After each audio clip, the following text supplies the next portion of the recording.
I apply to Hello everyone, welcome back to my channel. Ngasi video sida aina Japanese apoi ki ngauthokna ba aduga langkhatna ba apoi ki skin je koi uncha je Japanese ingredient khara try tabuni koi Guwahati ki halakpan ni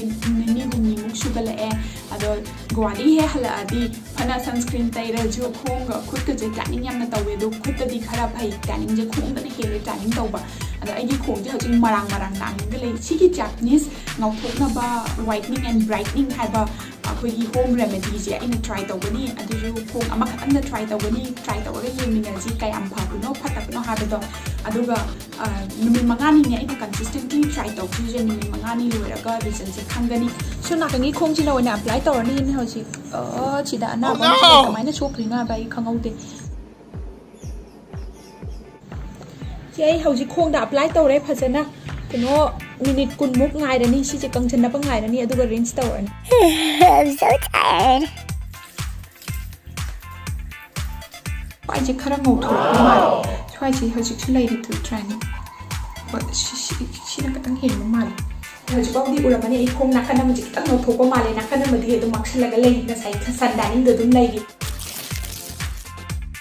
So my answer Nasi Lumini Shubani, Adoi Hoji, Kanogi, Japanese, and no Poknava, Dugalakana, back to apply to Rani Kong, Kong Nakana Madi. Ngong thopa male dung nakana mana dung hana makchil lei beju mana dung makchil lei ado ngasi gi result so mu yenga chi apply tawrage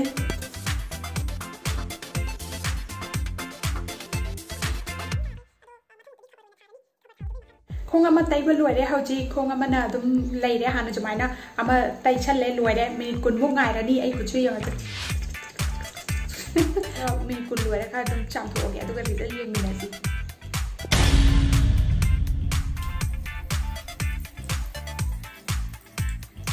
Lara dum lai the kitang chada kenu lai be khara mura ga lai be do khara light oi sa china dum lai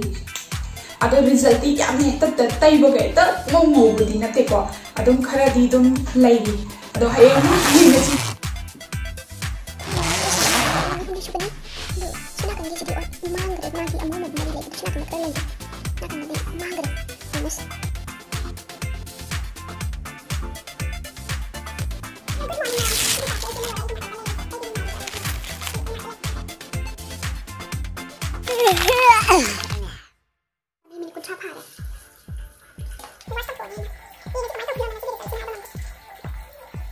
Kun chap ha banai khong cham to e kitang da mai budi kitang da lai di kani budi kai de ado hayeng na last day ni hayeng na min manga ni phati ni he oi ngi Hello everyone ngasina Japanese whitening and brightening pack aina try to bodo adu gi aroi banu min ngasi min manga ni su bani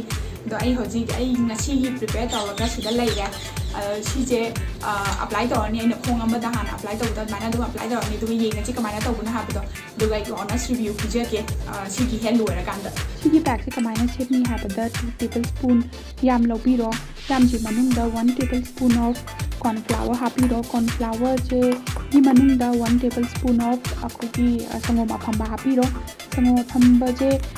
si loina bak che mix to ban ngai na ba sangom je happy ro ma ki consistency je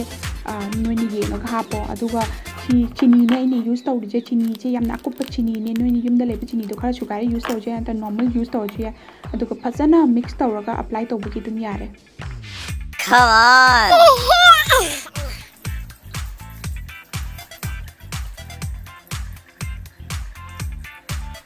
Hello everyone, I hoji khong wash tawraga la e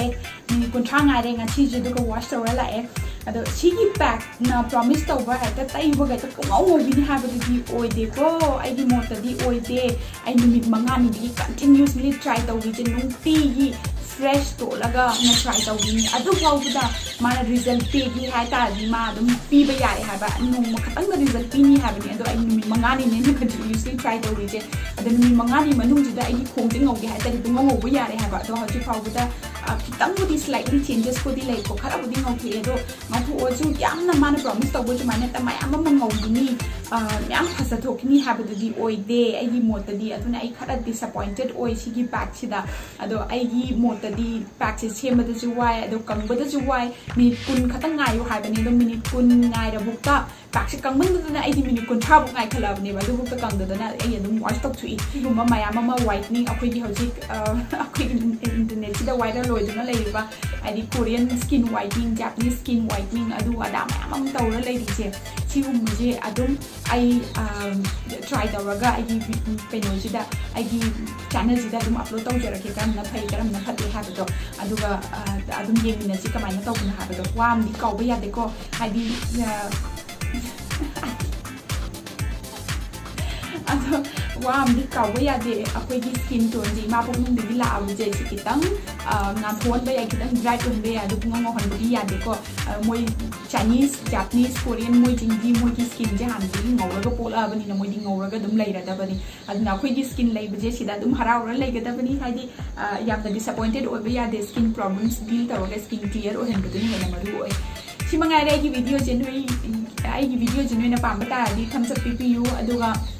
any comment ꯂꯩꯕ ꯇꯥꯔꯗꯤ comment section ꯃꯈꯥꯗ comment ꯇꯧꯕꯤꯔꯣ ꯑꯩ ꯆꯦꯅꯦꯜꯕꯨ subscribe ꯇꯧꯕꯤꯔꯣ for more videos ꯃꯊꯪꯒꯤ ꯚꯤꯗꯤꯑꯣꯗ ꯑꯃꯨꯛ ꯎꯅꯔꯁꯤ bye bye